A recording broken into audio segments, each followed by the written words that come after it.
بسم الله الرحمن الرحيم. سأل سائل بعذاب واقع للكافرين ليس له دافع من الله ذي المعارج. تعرج الملائكة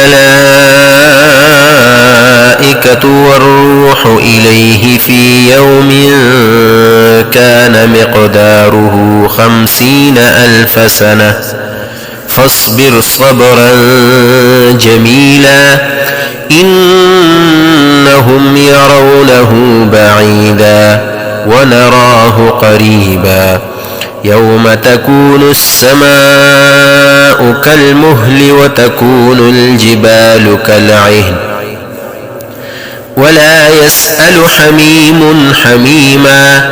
يبصرونهم يود المجرم لو يفتدي من عذاب يومئذ ببنيه وصاحبته وأخيه وفصيلته التي تؤويه ومن في الأرض جميعا ثم ينجيه.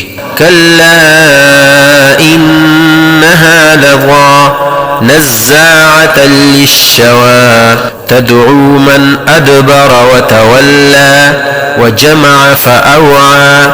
إن الإنسان خلق هلوعا إذا مسه الشر جزوعا وإذا مسه الخير منوعا إلا المصلين الذين هم على صلاتهم دائمون والذين في أموالهم حق معلوم للسائل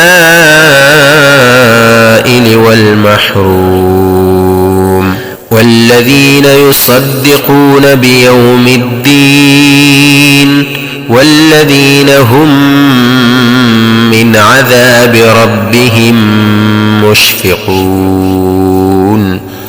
إن عذاب ربهم غير مأمون والذين هم لفروجهم حافظون إلا على أزواجهم أو ما ملكت أيمانهم فإنهم غير ملومين.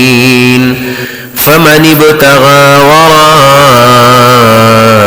ذلك فأولئك هم العادون والذين هم لأماناتهم وعهدهم راعون والذين هم بشهاداتهم قائمون والذين هم على صلاتهم يحافظون أولئك في جنات مكرمون.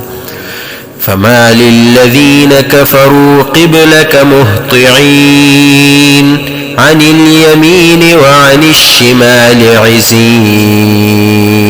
أيطمع كل امرئ منهم أن يدخل جنة نعيم كلا إنا خلقناهم مما يعلمون.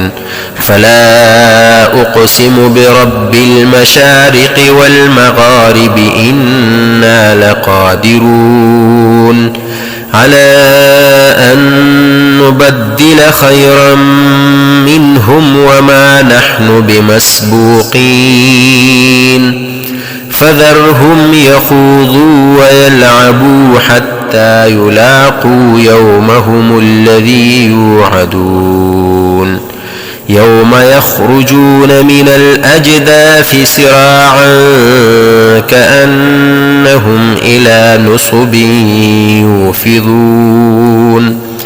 خاشعة أبصارهم ترهقهم ذلة ذلك اليوم الذي كانوا يوعدون.